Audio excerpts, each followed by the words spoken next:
Hello and welcome to another episode of Back to the Burgh, presented by the Pod Hub Network. My guest today is from Plumboro, Pennsylvania. He also went to college in West Virginia, but it's just too bad he couldn't punt or kick a ball as hard as Pat McAfee, or else I probably wouldn't even be doing this interview. He was a classmate of mine at Bethany College, and now he hosts his own podcast, Dingo Talk, as you can see in his background, where he talks to individuals who graduated from Bethany College, as well as individuals who work on campus, such as coaches, players, things of that nature. Please welcome my friend, my guest, Carlo Guadagnino. Carlo, how's it going?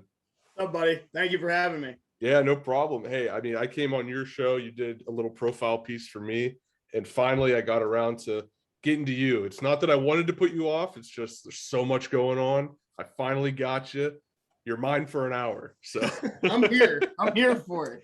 I don't know how good I'm gonna do. You know, I'm normally in the other chair. So yeah. As an interviewee, how I do. So all right. Well, let's talk about, first off, how we start off every show. We got to talk about where you came from. You came from Plumboro, Pennsylvania. You're a young buck. What did you do in Plumboro? Well, before I got to Plum, I grew up in the South Hills. That's something I didn't know. Went to Chartiers Valley. A lot of basketball, baseball, and football. I transferred from Char Valley at the end of my freshman year. I went to Plum sophomore, junior, and senior year.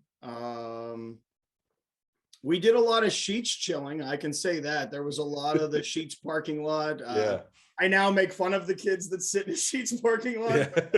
As I'm driving away, remember, like, oh, I was that guy. Yeah, come on, man. Remember your roots. Like, so I try to stop from making fun, but it's still like, wow, I can't believe that's what you guys hanging out. You're driving down the road going, that's what I was doing at 16 and 17. But we, the Mustangs during that time, we were a solid football team that played in a conference that had a lot of really good athletes in it. I had the opportunity to play against Aaron Donald. I had Cam Sadler. Those are just two that popped to my head right away. But it was great. The people that I met, Anthony Bowser, who's one of the people that got me kind of when I came to Bethany. He was one of the people. He had come to Bethany 2 years earlier than me. Ryan Cummings, Brandon Plunkett, and Derek Emmerich. And Spencer Schmeck. We hung together for 3 years. Actually, first day I'm in lifting, Coach Ramito had made a rule.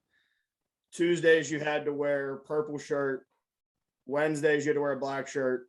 Thursdays you had to wear a gold shirt. So I showed up on Tuesday in a black shirt because that's what I lifted in. Yeah. And Plunkett, this is the first time I ever met him. He comes over to me and he goes, "Hey, do you know your colors? Purple. It's Tuesday. Remember it next time." A couple weeks later, kid's spotting me, and the bar drops on, like, kid dropped the bar on my chest, basically. Plunkett comes over, grabs the bar, looks at the kid, and tells him to get the hell out of the weight room because you're going to kill somebody. Yeah. From that point on, we kind of ended in together. Yeah, it was your normal fighting Mustangs. We bowled a lot at Nesbitt's Lanes. And, yeah. Like I said, spent a lot of time at Sheets, and I would be mistaken if I didn't say we hung out in O-Block Junior High School's parking lot a lot. We played a lot of basketball after hours. Nice. Now, I remember me and you drunkenly at Bubba's one night. You were telling me, yeah, like, this was when Pat McAfee was starting to get big. He was like, yeah, this guy, he had already graduated from Plum, and he asked me to catch some punts for him. And I was like, I don't know who the hell this guy is. Well, ends up he went to the NFL, and now he's one of the. He was pretty good. He was pretty good punting, yeah. And he's pretty good at the podcasting thing. So, exactly. So tell me how that all happened and how you got to field kicks for Pat McAfee while he was training for the combine and such. Bobby Sakarka and myself were sitting in a math class, maybe around noon, and Coach Ramito walked in and did not say anything to our math teacher and came right to us, pulled us out of class, dropped a note on the desk, and we're thinking like, oh, we got to move something for Ramita. It was normal. It was a normal procedure for him. And he goes, hey, go throw your spikes on and whatnot, meet me on the field, which in my case at Plum normally meant that I had done something wrong and Ramita was going to make Coach Ramita was going to make me run. But we walked out on the field and there's this large feller out there just booting balls away. And out of 20 punts, I caught one. Bobby caught one, and the other ones, well, let me just say that when a NFL football is coming down at you, it is as an 18-year-old, it is something that I don't want to say it's a bomb falling from the sky, but I had bruises for many days of bicep footballs imprinted, I mean, it was and Pat was he genuine. He's one of the nicest people. Like, he is a true blue Mustang. He loves talking to people any way he can and helping them. Diggs that's with him, he's also a Plum guy. I mean, they kind of grew up together. But it was great, and he gave us advice and reminded us that, you know, we had just come off of an 1 in 10 season, and he goes, hey, next year can only get better. Yeah. It's like, what's the worst that could happen? We went 5-5 the next year and lost to Gateway in my senior year in the playoffs. But he was right. We did we came up from being the second worst team. Thank you, Connellsville. I will always thank Connellsville when I have an opportunity. And I bet Connellsville is now thanking Jeanette after this past week that Stowe Rocks put up 82 points on, because now Connellsville is not the most scored on high school team in Pennsylvania history anymore. Yeah. And I mean, that's awesome to be able to have had an interaction with someone like Pat McAfee, he always has that optimistic look on life, and to impact you. He was what, probably 22 at the time, 23, 24, 22, 23, right around there. Still, he had that positive impact on your life as like a 17, 18-year-old. And it's good to know that you guys came from the same place. Mm-hmm. Yeah, and he was actually, Tony Diggs was my wide receivers coach my senior year. He had just left. He had graduated from Duquesne. He was a phenomenal ball player at Duquesne. Go Dukes. But I remember a conversation with Diggs more than I remember the conversation with Pat, just because he looks at me after like week 2 and goes, "You're slow." I went, "Yeah." He goes, "I don't think you're going to play offense very much if you go to college." And I went, "Well, I like hitting people." He goes, we're going to make you a solid safety. We're just going to figure out how to." Now, the problem with that was being slow. I could move forward quickly. Yeah. The other directions, not so much. But if you were in front of me and I wanted to hit you, I could hit you. And that'll lead into when we get to Bethany, there's a story from Garvey and Upton and Coach Weaver at the time. And man. Yeah. So, hey, let's go there. Let's go. How do you find your way to Bethany College first off? I went on my dad and I had narrowed it down. There was 4 schools, St. Vincent, Waynesburg, Becker College, which is in Worcester, Massachusetts, and Bethany. I had already visited Waynesburg and St. Vincent. They just kind of weren't what I was looking for. St. Vincent being really, really close to Plum. I mean, you're talking half hour, 45 minutes. Yeah. Waynesburg, it just wasn't, I didn't feel that connection. I actually went to Becker College and spent a week up there. Oh, wow. That's a long recruiting trip. How did that happen? Officially, I was there for 2 days. Okay. Unofficially, I was there for a week. Had a little too much fun there. You didn't want to leave. I practiced with them. It was a former coach, and there was just some different things that they did that I was going to Becker College. Let's put it that way. So I called my dad, I'm like, "I'm not coming to Bethany." And he goes, "Yeah, you are, or I'm not sending you the rest of the money that you put aside for this," because it was like a 2-week trip that I was doing. Yeah. And I went, "Well, that is a very convincing argument, sir." Yeah. So I come down to Bethany. I actually came down Route 50 through Bridgeville, I get on Campground Road and I drive right past it. And I end up all the way in Wellsburg. That's so easy to do though. Like people Especially don't coming, understand. Yeah, coming that way, it's so easy to do because you barely see the campus. so I made it down to Wellsburg. I stopped. I don't remember if I stopped at I can't remember if I made it all the way to Sheets or where I had stopped, but I asked the lady, I got a cup of coffee and I'd asked the lady like, hey, I'm supposed to go on a tour to Bethany. I really can't find it. And I got to say, this is flip phone, Carlo. Yeah, I was gonna say this is the time before smartphones, like right the GPS cusp, is not right great. on the cusp of smartphones. And I had an old flip, brick Yeah. flip. Yeah. So I'm talking to this lady and she goes, oh honey, where did you come down? I said, I come down this windy road. I come out to this 4-way intersection. She goes, go back to the 4-way intersection, go back up that windy road you drove, and you'll find it. I promise. Well, it's on your left. Sure enough, I come up the crest of the hill where you can go to West Lib or you can come around, and there it is. Yep. I sat down with Coach Weaver, and he was very honest with me.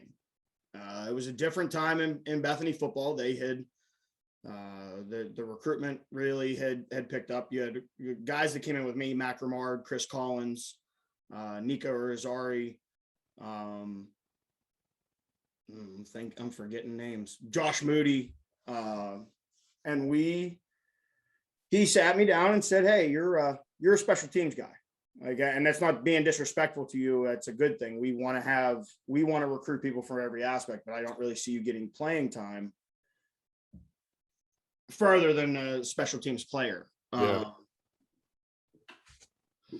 As an arrogant Italian that I am, I walked around on the tour and went, I'm going to Becker College because I'm going to start up there and I'm going to be this guy. I'm going to be the guy and whatnot. And the more I walked around campus and I talked to some people, I talked to Bowser. I didn't immediately fall in love with Bethany. It was, I got to meet Scott. I got Dr. Miller. And he said, after having a conversation, he ended the conversation with, I really think that you would be a great fit here. I hope you enjoy the rest of your visit with us. And I'll look forward to seeing you in the fall.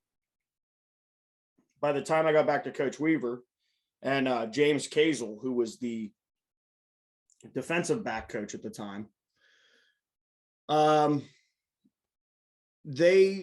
was the mood, the family aspect of what the football team had become. And Coach Weaver was a different breed. He was an old school coach. He did not sugarcoat when he wanted to yell at you. And I will still to this day, the best moment I've ever had is when he would get upset, he would say, "God bless America." That's awesome. So Matt, I can only imagine he yelled it into the air, right? Yes, but he would yell it at you, and then there would be other words that would. So I decided to come to Bethany. It was more of a decision.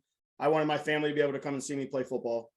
My grandfather was old. My dad didn't. I didn't think the travel to Massachusetts was going to be a realistic thing. Little did I know, after I got hurt, the last time my dad was going to step foot on campus was maybe a week or two later, and then he comes back for graduation. So, wow. But my first practice, they put me in one-on-ones with Alex Evans, who was a phenomenal wide receiver that had transferred in from Clarion, and he cooked me. There's no other way. If I was toast, it would be burnt on both sides, flat. And Coach Weaver, God bless America, he's slow. And Upton and Coach Garv go, he ran a 4.9, Weave. What?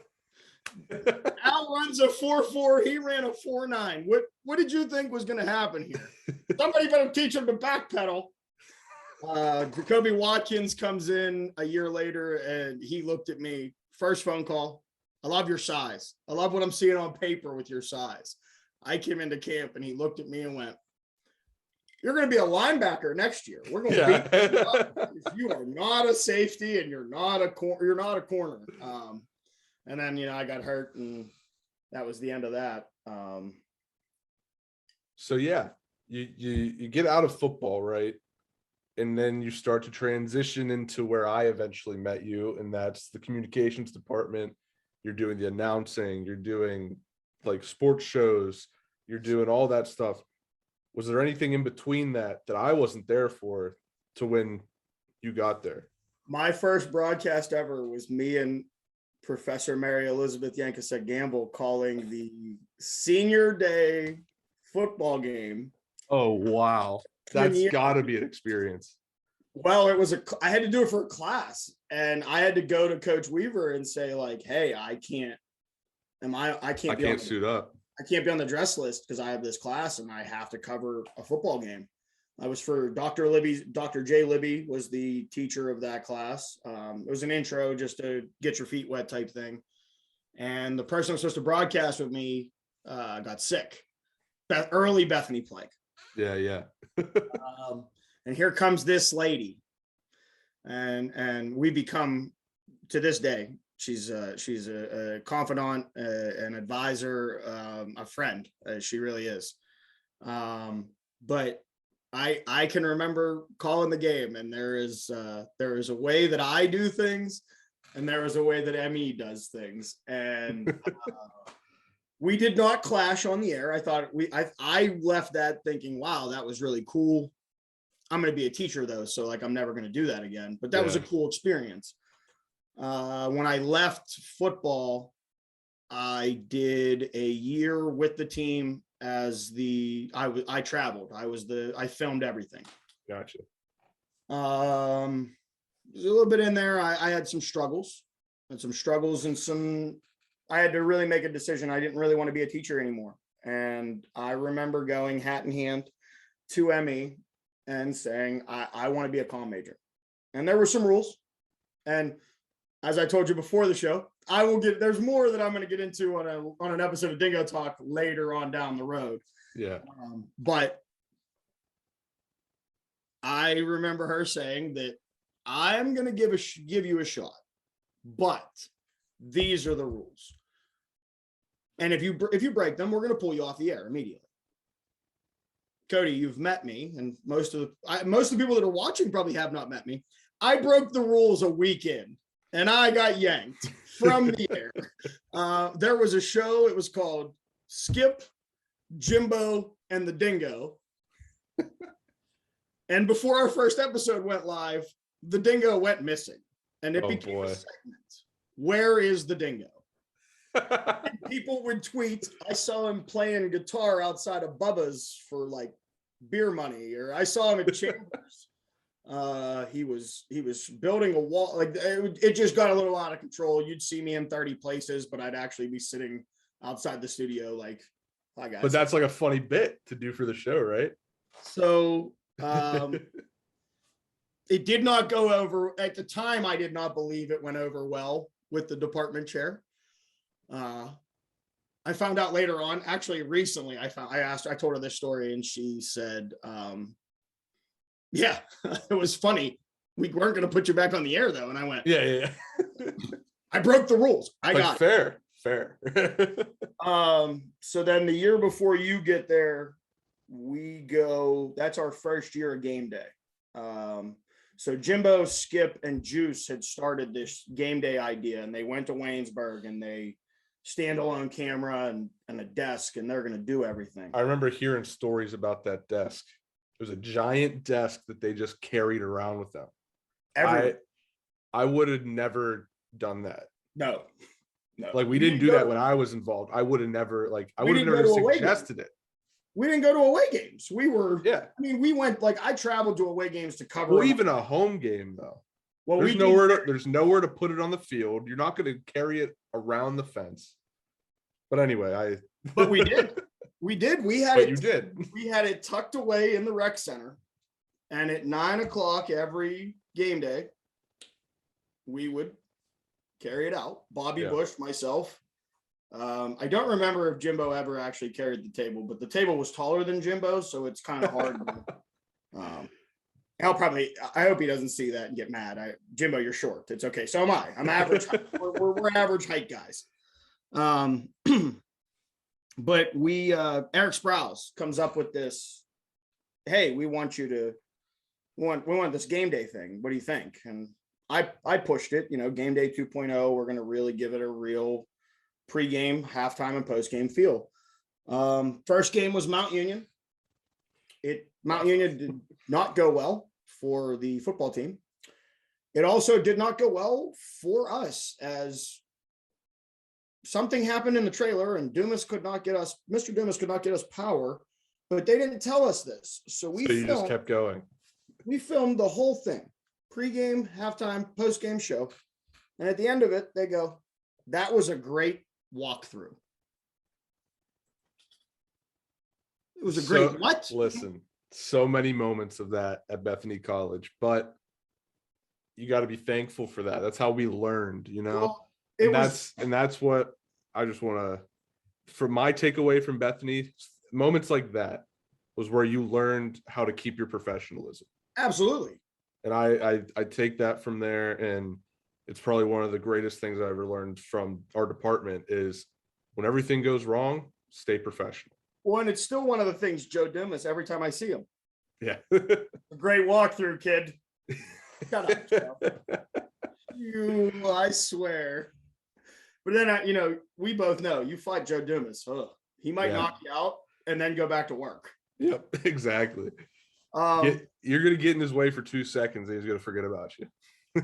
So we got the opportunity to call some pretty important games that year. I was there for the Mount Union game. We didn't get to go on the air. The next time that we are on Bethany TV and going over the broadcast is the 24-21 victory, or 24-19 victory over W&J. Aaron Fry with the big pick. I'll never forget McRamard and I'm sorry. That's when Bobby Bush and I were on radio.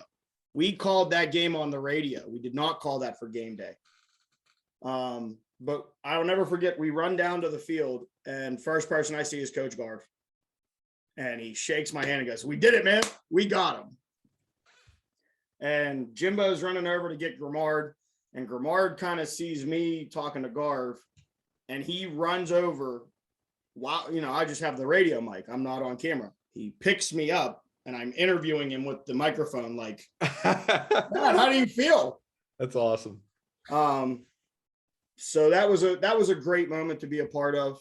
And then game day kind of gave the birth to Bison Roundup. I mean, and Bison Roundup was just we went through host after, I was the constant, but we had co-host after co-host. I mean, it started with Bobby Bush, Christian Stage was in there. Katie Vallone did an episode of Bison Roundup. That I did not know. Yeah. My good friend Katie Vallone lives down the street. Her TV debut, this is pre the movie show. Which was where I made my debut. I said, "Katie, we don't have a host. What are we going to do?" And she goes, "I don't know." I said, "Well, you better go sit in that chair because we're recording in like 15 minutes." So, yeah.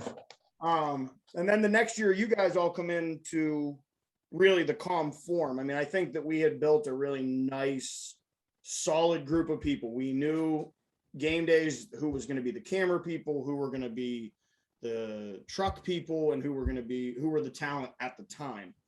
And I know you got into it. You really loved Barstool. Was that?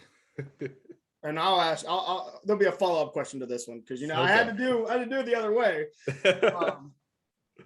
But you got involved, and Kyle Wales and Lily Knight and Nadeem and Katie and David Krim and all these people, that Kelly Ferralla, Jocelyn Nelson, Bobby, there was just so many of us, Lexi Naples. I mean, as I'm thinking, the names just keep exactly. And like those were like those were the golden days. Nick Plesh created graphics that I think they still use right now. Yeah.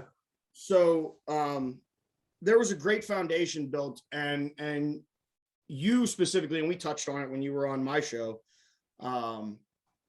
It wasn't we weren't competing with each other. We were all competing. We wanted to be better than Waynesburg. We wanted to be better than W&J, and we wanted to be better than West Liberty. Now, West Liberty being the Division II school and having a little bit more equipment to they were probably the cornerstone, in my opinion. My favorite story about doing everything that we did in COM was, and I will challenge one of them to say that this is false. Waynesburg versus Bethany. We're doing our pregame, and I hear the person, like, I don't know if it was their advisor or if it was one of the people that was going to cover the game, but they went, how dumb is that? They have like a corny desk, but they stood on the fence line and watched the entire show. And Cody, you know me, little arrogance. At the end of the pregame show, I stood up, sent it off to Kyle and Josh up in the booth. And I looked over at him and I went, yeah, might be corny, but you're standing here watching us instead of getting ready for your show, huh? Exactly. And that was kind of what Sprouse brought. He knew who we were as people. For me, it was that competitive. We're going to be competitive against other people. Yeah. I'll never forget I'm sure you remember it. You're now listening to West Virginia's #1 college broadcasting station. Yeah. We might have been West Virginia's only broadcasting station, but the good thing. That's why we were #1. That's the I remember. Broadcast is you don't have to tell the truth. You just can't lie. I remember as a freshman asking someone, or even him, I was like, are we really #1? And he goes, we're the only one. I was like, I was like, I get it. We didn't lie. We might have fabricated some. Yeah.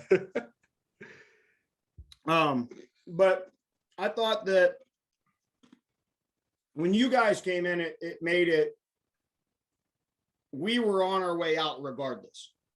You guys came in with a very solid, this is what we want to do, and took what I feel I was a part of building and the rest of that group was a part of building. And you guys took it to another level, and it really showed the talent, that Bethany had. I mean, you went from behind the scenes to on camera. Four guys and a chick or whatever. No, it's 5 guys talking. 5 guys talking, but wasn't Kristen Ewing in there? No, we did that the next year, I believe, because Dakota Kotzel had left. Dan Seaman, I think, was gone, or he just wasn't involved anymore. And yeah, that was about it. Those 2 left, and then also I think Kyle left and then came back again. Kyle did Kyle things. Or no, Kyle was on that show with me and Kristen Ewing. Wasn't it you, Kristen, Linnell, and Kyle? No, we had Linnell doing like packages and sideline work. Okay. The three main people were myself, Kyle, and Kristen. Now, how did you guys come up with that? Like, once 5 guys talking, I know how that story, we covered that story. Yeah. How did the next show come up? Just the next show, Emmy, Mary Elizabeth Gamble. She's going to hate that I said her full name, but Emmy, it was the next year, and she was like, well, we don't have 5 guys that can talk anymore. And I was like, you're right. We have 2. Yeah, we only have 2. And she was like, also, I know we have female talent this year, and I want to get them involved. And I was like, of course. Like, and she looked at Kristen, and I was like, yeah, Kristen can do it. I mean, I know she knows softball. I know she knows other sports. I was like, I'd love to get her on here for football, pick her brain about football. And I think we had a great trio. Yeah. And we would do it. We would do it live. We would pre-record things, and that went off without a hitch, I thought. And then moving forward, I think people just moved on to other things. You know, Kyle, he was probably working on comp stuff. Kristen, I can't remember exactly what she was working on, but I think she moved on. And that's when we kind of had to, That's when we started to scramble a little bit and make different content. Well, and then you guys had the Bethany After Dark. Yeah. And that would have been a phenomenal thing. I wish I would have come up with. I'm jealous I didn't come up with the idea. We didn't either. I mean, we went to a conference, and it was the last conference of the year, and it was our first time going, which it's the most Bethany thing ever, right? And Yep. Yeah, yeah. There's a definition of Bethany. So the University of Pittsburgh had some students there, and they were like, hey, like they're presenting their stuff. They're like, hey, we do this thing. It's completely student run, and it's a Tonight Show. We have a host, we have skits, we have games, and we have musical guests. And we do it all ourselves. All we have to do is like they asked to rent out rooms, blah, blah, blah. And they had like everything laid out. And we just saw it. And the person whose eyes lit up the most were Katie Valone. She was like, this is perfect. This is exactly what we need to be doing. Because at that time, we had just done Campus Feud. We had Katie's movie show, and they were winning awards. And we were like, what can we do next? What can we win an award for next? Also, it's that competitive nature. Why would you? Don't bring that. Give Katie her credit. She won. No, yeah. And Lexi won a real award. Campus Feud won a TV College Emmy for best game show in a college setting. Once again, the same way we were the #1 broadcaster in West Virginia for collegiately. We were the only submission collegiate for a college game show. So it was a very tough, from what Eric told me and what Professor Gamble had told me, it was a very tough decision for the committee. But they it was either don't give the award or give it to the only show that fits the category. And that was one hell of a show, I will say. That was a production. We were there for, that was my first time working like 12 or 13 hours of my life. And that was that day. But still, so like you said, Katie and Lexi, they won both a Telly, and there was another one, I forget the exact name. Scholastic Journalist. I wish Emmy's going to be mad at me. It's the one that it's the society that they and I cannot think of what the name of it is, but it was a crystal is what they won. They won. It was the Crystal Award. Yeah. Very important. So they had won that, and it was like, you know, you had Katie who had already done it, and then you had Marlon Mejia was the second one to light up, who also has that competitive nature in this field. And they put Bethany After Dark together as a concept, and then Katie graduated, and it was up to myself, Lily, Marlon, mostly Marlon. I got to give Marlon his credit. He did most of that stuff with help from all of us. And, you know, I was in charge of a couple of the promotions. I thought I had a pretty good commercial that I made with Kyle as a host. Where you pull up in front of Boomers? You pull up in front of Boomers. So here's the story. Got to tell the story. Boomers, for those that go to Bethany now that don't know what Boomers is. Boomers was the place, like you go in there, you get your snacks, your food, your fried food, whatever, and you sit there, hang out. You had pool, you had TVs. It was just like the hangout. Like I always describe it as when you're watching Boy Meets World when they're in college, it's that little like cafe that they go to. That's exactly what it was. Bookstore was over here, Boomers was here, tables and TVs. Exactly. And a lot of people would just, you know, they would go in, order their food and leave and park their car outside of Boomers. I did it too. You would park outside of Boomers and just put your flashers on. And it got to a point where there were so many people doing it that security was writing tickets. So the concept of the promo was Kyle is going to pull up to Boomers like he's going to get food.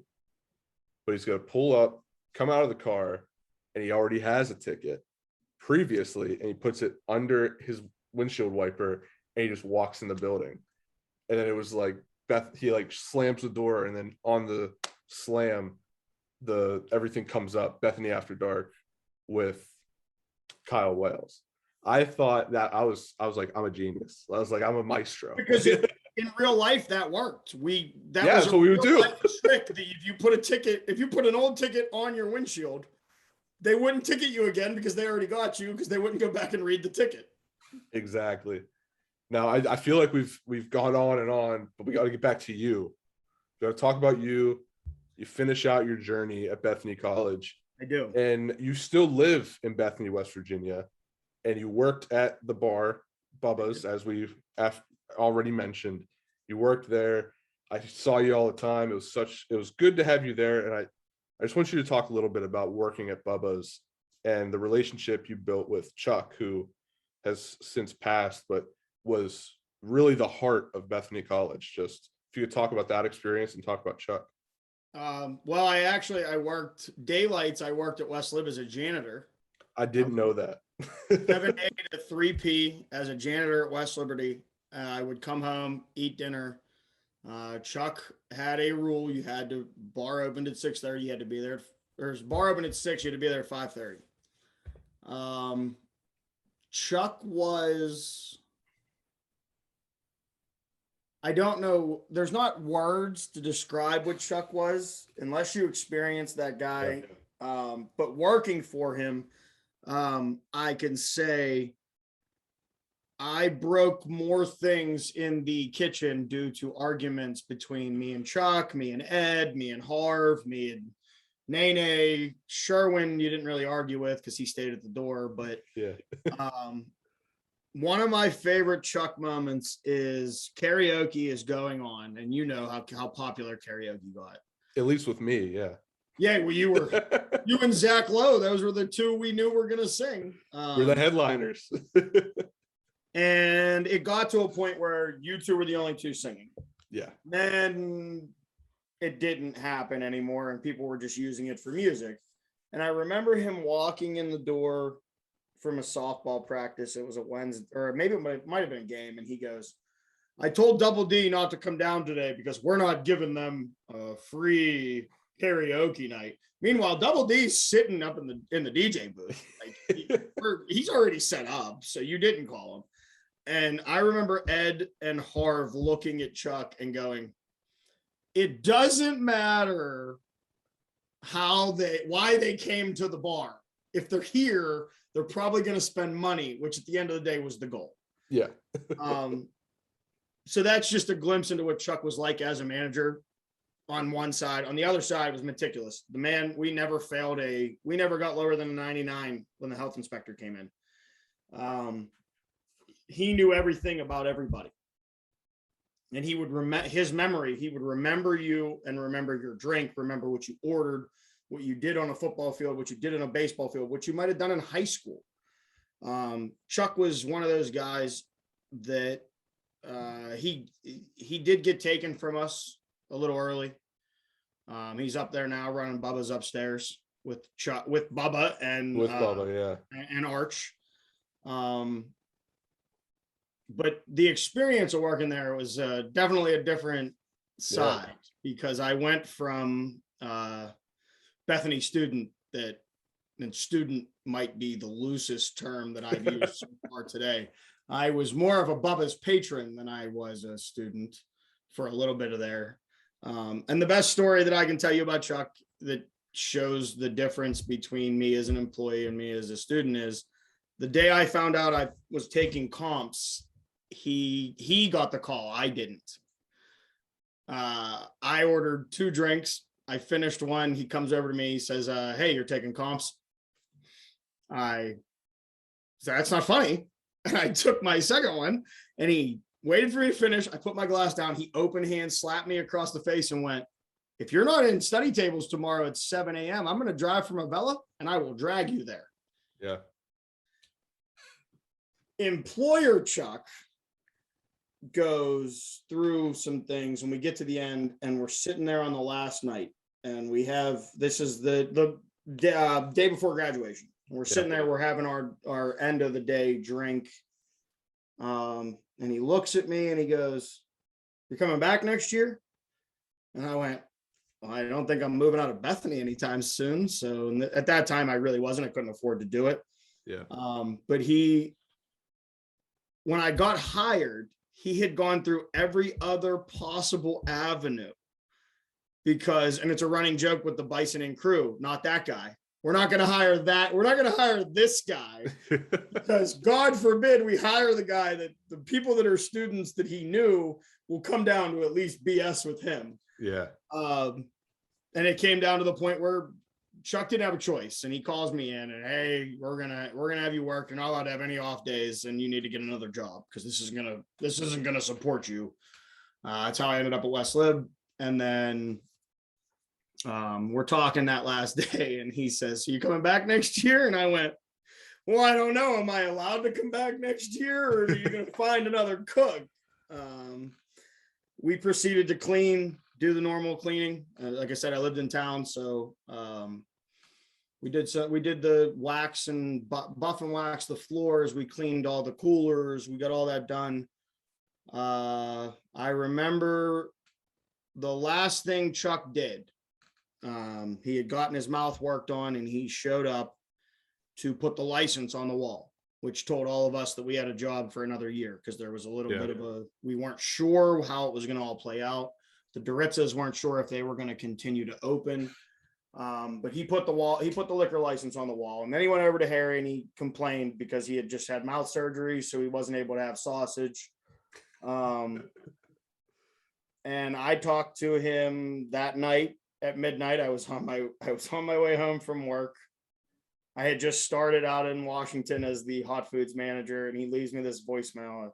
"I need to speak to the hot foods manager of Washington. I'd like to file a complaint. Your wings are terrible." And I call him back, and he had just come home from a graduation party, so he felt great. We talked for a little bit, and I got a call from, I don't know if you remember the young kid that was like the runner that last year. Yeah. He was one of the first responders, and he sent me a text. I woke up to a text that said he's gone, and I didn't know what that meant. So I called him, and so Mrs. Bubba had called Chuck. It was a tradition. She called him every Saturday. When she didn't get an answer, she drove to Chuck's house. His ex-father-in-law lived up the street, either up the street next door or down the street next door, and had a key. And they opened the door, and there he is, Bud Light next to him, dog in his lap, watching NCIS, and he was gone. And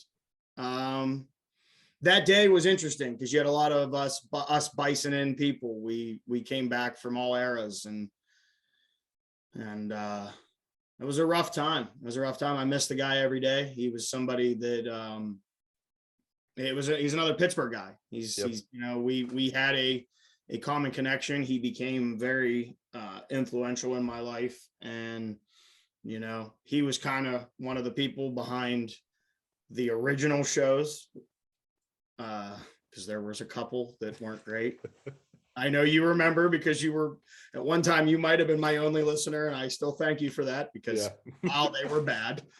But the last thing that when he hung up, he goes, "I don't give a damn what the Doritzas tell you about Washington's hot foods.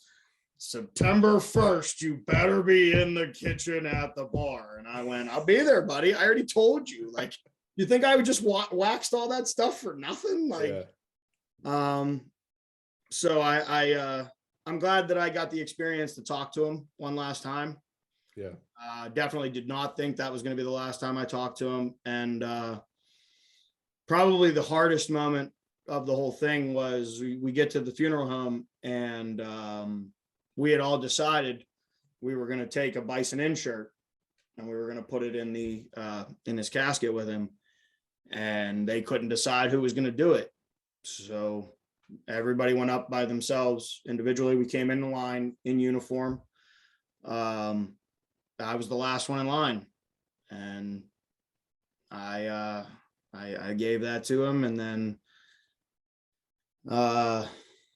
it was just that was a weird time. It was a weird time for a lot of things. Cause it was, I think when Chuck went, unfortunately, there was no chance for the bar. Chuck was the closing of that chapter.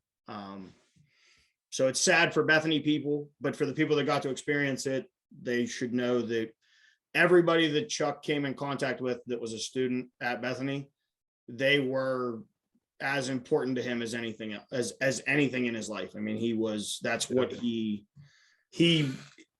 thrived off of it. He embodied being the Bethany guy. For a guy that didn't go to Bethany, he went to West Lib, played baseball at West Lib. So that's the sad part of the show. I'm sorry I saw you. I got you. No, that's the first time I heard the story of how it happened. And, just knowing the kind of guy he was and the last moments that you had with him, it's like it's the only way he really could go out, just being Chuck. He went out on being Chuck's authentically himself. Yeah. Yeah. And he was such a good guy. I remember he protected the students a lot too. And I remember there was a time where our friend Katie Vallone was being accused of stealing bottles of vodka just blatantly out of the bar. And one of the bartenders was saying, "Oh, she stole it." You know the true story?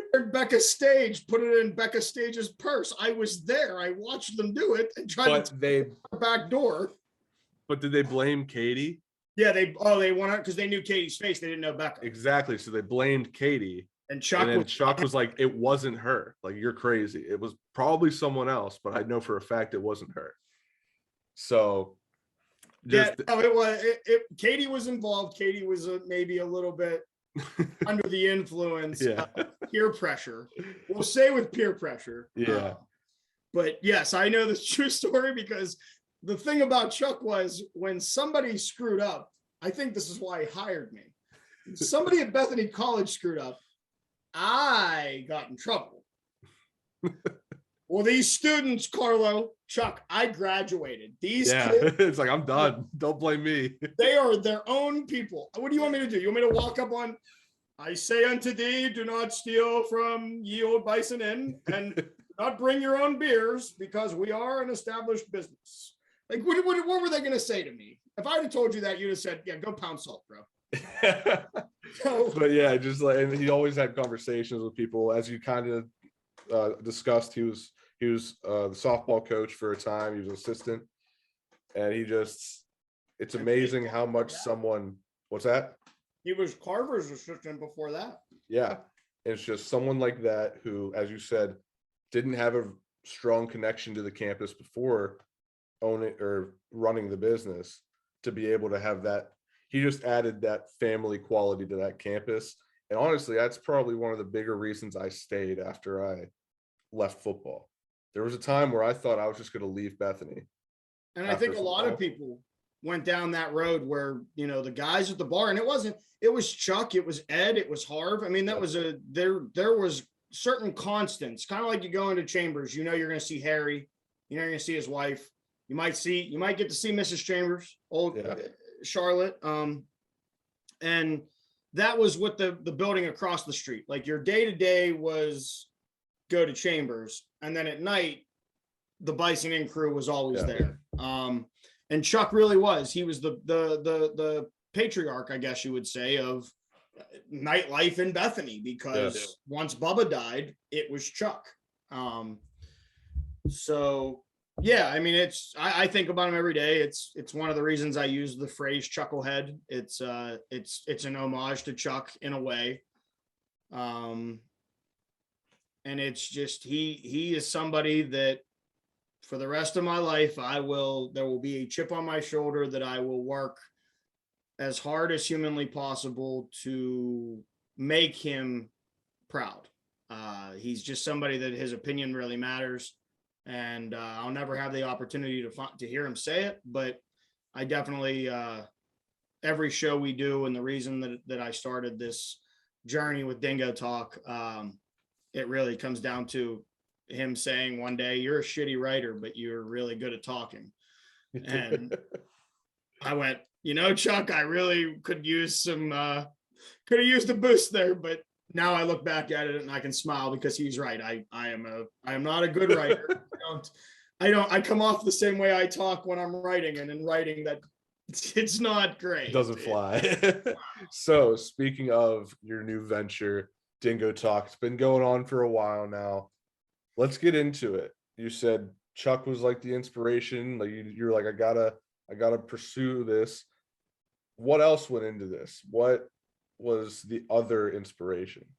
Well, we had the Dingo himself blog spot, which was a weekly. I would put out about, I think it was 5 paragraphs. Yeah. And I would do write-ups. I had an opportunity to go to Buffalo for it. It didn't work out. I really kind of, writing at that point was not where I wanted to be. I then went to 15-minute sports break with Carlo. That lasted a full 5 episodes. Then the precursor, I guess, to Dingo Talk was 15 or Deebs and the Dingo. 15 Yes, minutes Deebs and the sports. Dingo. And Deebs was DB Browning. He's affiliated with our show now. He's a behind the scenes guy with us. He was a comm student at the time, and we had talked about doing a show. Well, I had started working for a security company. I wasn't getting home until midnight, so it worked out. Deebs, come down. It'll take us 20 minutes max because we'll probably have to reshoot. And we wanted to play up the shtick of DB is the straight-laced, gonna talk sports. Yeah. And Carlo is Carlo, who's gonna get drunk, and you're gonna hear the can crack. And the problem became one can turned into 6 real quick, and they became the tall boys of Icy Light. And I thought we had a good run. Some things happened. We had to shut down. I did do an episode or 2 with Barnes. We had our own little venture for a little bit. And then I took a break. I kind of walked away from everything and just sat and watched. And a year ago, a little bit more than a year, maybe a year and a half ago now, Kyle Wales invited me and Thad to do a draft preview show. Yeah, I think I remember that. Yeah, we did 3 hours of just us talking, and then it never came out. Kyle. I think I remember you guys tweeting about it though. Didn't you? We promoted it. Everybody we were pushing it, and it never came out. And I remember calling DB, and I said, like, man, I really enjoyed being back in front of the microphone. And if you go to my channel, Dingo Talk, if you go all the way to the bottom, all the way down there, there's 12 episodes of me, a camera, an Iron City sign behind me, a beer in my hand, and I'm talking sports. Yeah. Did not get received well. I will say that. It was 6 to 7 views tops, and the average view time for a 10-minute video was 37 seconds. I go back every once in a while and check it because it's real hurt. So Dingo Talk kind of got created because the coaches weren't going to be able to recruit the way that they normally had. And this was because of COVID? Yes. Yeah. So I had talked to JT as a one-off show. We did the show in 2 parts. And the next day I woke up and I sent Steve Thompson in the athletic department an email and said, hey, I'd like to do this. I don't want any payment. This is what I want to do. And this is why I want to do it. And it was for the parents and the players, you get to know this person intimately and not just on I'm your coach and I want you. Yeah. My second guest was Frankie Taw, who's the only repeat guest that I have. He has been on twice. And it went through the coaches. As you know, only so many sports here at Bethany. So as we're winding down the coaches, and I've thrown Sam Googe in and Steve, Erica, Megan Gilbert, they were all really great. And they gave a lot to the show. I called Byron, who you had on, and I said, hey, you want to come on an alumni show? And he goes, yeah, how are we going to shoot it? I said, no clue. We'll figure it out when you get here. And again, you can go back to that show if you want to on Dingo Talk, and you can see it's a very hastily written chalkboard, Byron Mayer's Dingo Talk alumni tour. And I think we have class of 20 with a space for where we were going to write the year, and we never filled it You in. never wrote the year. So the second show is Grimard, and I know when Grimard graduated because he came in with me, so I made sure. Yeah. And then I would say about December, we really started to, as a group, as a collective group, because it's funny, we do this alumni show and we're all in some capacity. The people that work for the show are either, I have a current student working for me right now, and everybody else that's behind the scenes is alumni or had some affiliation to Bethany. Yeah. You have Miranda Heights, you have Serenity Brown, you have DB Browning, Frankie, Emmy Gamble's very involved. Harry Chambers is very involved. KJ is very involved. And then, the student, I don't want to run into the NCAA and pay in for whatever. So we're not going to use their name, and I'm going to use that pronoun so nobody knows. Well, they got NIL now. They can get paid. They can do whatever. You're saying you have to pay them, is what you're saying. They can get paid. I pay them is the problem. So this is an internship. I don't believe in the unpaid internship. You know what? Good for you. Well, I'm not going to say their name, so I don't have to pay them instead of labeling it unpaid. But they are as important as I am to the show. I mean, I'm the guy that goes on and asks the questions, but they are the people that watch every episode back and, hey, you need to fix this. You need to change this. You know, ME came up with the idea. If you watch the earlier episodes, I wear a thermal, I wear a t-shirt. I'm relaxed. I have a hat on.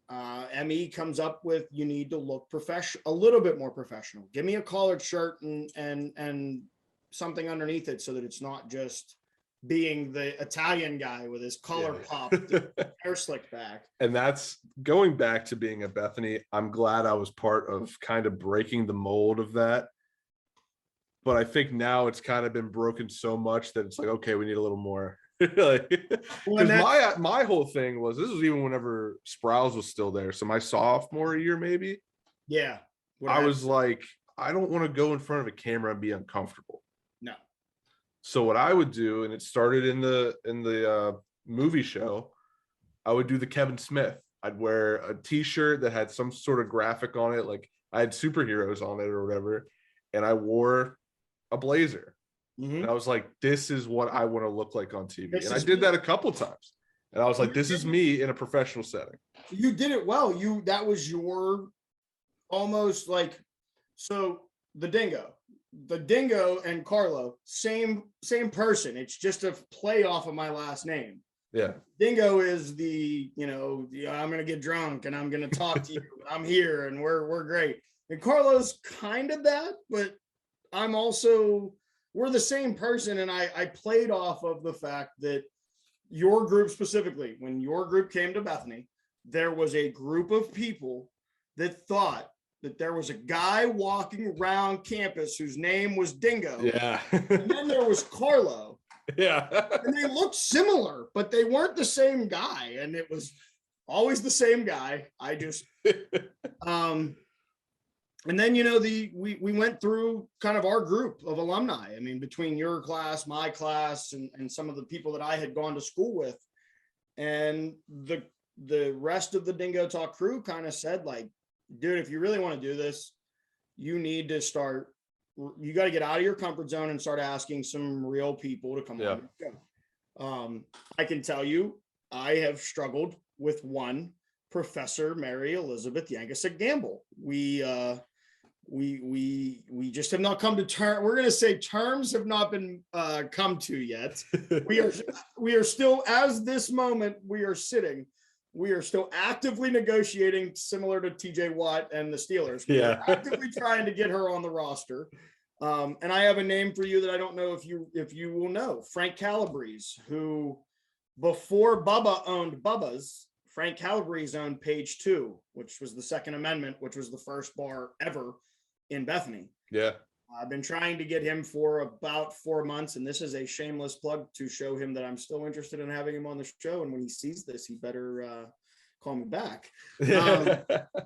But it's, and you know how to get guests. It's a Yeah. struggle. I mean, it's not a. I mentioned it in my last episode with was it my last episode with Hunter Homestack. Yes. I told him, I was like, I was glad that we didn't do anything, because like I had reached out to him and things just didn't work out. But I was like, I was glad we didn't do anything yet, because it gave me time to relax. Because when you're constantly going after people, constantly not getting an email back, constantly getting turned down, it messes with the mental, man. And talking with him, and he was in that state whenever he worked at DK Pittsburgh Sports. He was in that state of almost like a rat race to be better than he was. And it's like when he stepped back from that, he felt so much better. He was like, I still want to do what I want to do, but now I'm not trying to be something that I'm not. That's kind of how I took it. Or he was able to do it for himself, not for whatever. And with me, it was like, okay, I'm going to step back, and I got to think about it. And I was like, I got to talk to these people because I want to talk to these people, not because I want to get the views, not because, that's going to be a good guest. All people are going to watch, not because of the view count. It was more so I want to get to know these people, because for a little bit there, it was like, I just need a guest. I just need a guest. And now it's like, I'm going to talk to the people whose stories I really want to tell. And I'm going to reach out to whoever. And if they don't get back to me, okay, I won't tell your story. I'll tell the next guy's story, and it won't bother me. Well, and that was, so right around graduation, I had probably, from your episode that we filmed till the day of graduation at Bethany, which was middle of May. Yeah. I recorded every day at least one episode. There were 3 or 4 days that I had recorded 2 episodes at a time. Like I would finish recording, send that one off to be put into the file to get edited, and had a half hour to, all right, here we go. Because I remember talking to you about when my episode was going to be released, and you're like going through all these names, like, okay, I got to move this one here, put that one there, and you're right here. And I was like, damn, this dude's like he got it all planned out. He's on top of it. Then I got to graduation. I had some conversations with some people, and actually my girlfriend Serenity, it was her and DB, who we label as my manager, because he is my manager. He's the guy that, hey, dude, that was bad, bro. You need to be better. We talked, and it was time for me to take a break. I had enough stored up, and I don't feel that after your episode, there was not as much enthusiasm as much as it was, okay, well, here we go. We're getting another one. We're going to get through it. Bang, bang, bang. So I took a 2-month break and didn't record, didn't touch. All I did was edit. I didn't touch anything else. I have some other shows that are coming down the pipeline that I created during that time that we're going to see where they go, and if they can grow some legs. Love to hear that. But I definitely feel you on I stopped caring about not who was watching, as much as one, I have a rule now. There's no 2 episodes a day. We're not going to do that. That day is devoted to that guest. That's the smartest thing to do. I think I did that once, where I did 2 in one day, and it's just depleting. And it's crazy that I don't think people that don't do this all the time, I don't think they understand, like, well, you're just sitting there talking. There's a lot for us that are the interviewers, that we are very passionate about every project that we're working on. Yeah. At least I know you are. I know that's how I feel. And I mean, we've had this conversation multiple times. And I've gotten people where they're like, well, why did you take a break? And it's sometimes you need that mental reset, because I was doing a disservice to the guest I was having on, because I just wasn't there. You're thinking about the one that got away. You're thinking, yeah. And did I mess up this question 2 days ago? Don't mess this question up now. And you know how we are. Listen, I brought that up. I brought that up in my episode with Hunter. I said there was a time where I was messing people's names up. Every episode, I messed someone's name up. And I was like, I can't have that. And that was because it was such a rat race to just get someone. And I was like, took the break, got Hunter's last name right. Good to go. And that was, I'm going to give you a trade secret of why I do this move right here. Yeah. So that you say your name and your class. I hear it once, I can go, all right, that's how they pronounce it. That's how we're going. Exactly. Yeah. I do have to ask you a question. What's up? Is that Jason Bay or Jason Kendall behind you? Because I keep looking at it and it makes me happy. Oh, it's Kendall. How do you not know? Look at that handsome son of a bitch. My man, he was the best cat with the big jaw, with the big old wad in. That was the greatest catcher in Pirates history. This is how much I love that man. I went on eBay and I got this for $25. Graded 10 rookie card, Jason Kendall. It was $25 on eBay. I'm like, yeah, he's my favorite Pirates catcher of all time. I'm jumping on that one. Exactly. Yeah, I love that, man. I've had this since I was a child. I finally put it in a frame. It's got some wrinkles. It has some age on it, but that's the beauty. It's got the perfect amount of zest, we'll say. You got it. Exactly. So that's how the show kind of came down. We have some exciting guests coming up. I'll spoiler, Charlotte Chambers is our homecoming episode this year. There we go. So make sure you inside scoop there. If you're going to be back, make sure you stop into Chambers and you're one of the first 10 people to tell Harry that you're a chucklehead, because I am running for one time only. We're bringing it back, and there will be free breakfast sandwiches to the first 10 people that call themselves a chucklehead and that they watch Dingo Talk. So there's the spoiler. I have a couple other shows where I'm going to get behind the camera and do more of the directing. Oh, nice. Setting some things up. I have some people I think that are talented that just need a platform. And it's kind of where I want to go with this. I want to give a platform that whatever you want to talk about. If you want to be someone that you want to talk sports, we'll give you a sec. We'll build out a whole day for you. If you want to, and I have a face for radio, Cody. Nobody has told me this, and I keep getting in front of a camera, and then people go, "Hey, your voice is great, but like, your face." And I went, "Yeah, I know, face for radio. I can't help it. This is what I was given." So. But that's the Dingo Talk story. I mean, we're here. We're going to get to 100 episodes, and I think we're going to move on from Bethany. The 100th episode, I don't think I'll abandon Bethany completely, but I will want to focus a little bit more on. And it's good because so far you have chapters of your show. The first chapter is you did recruiting and you helped the coaches and you helped the school. You're like, this is it. Like, I'm going to talk about the things I love, and that's Bethany sports. Yeah. And you talked about that for the latter half of your time there.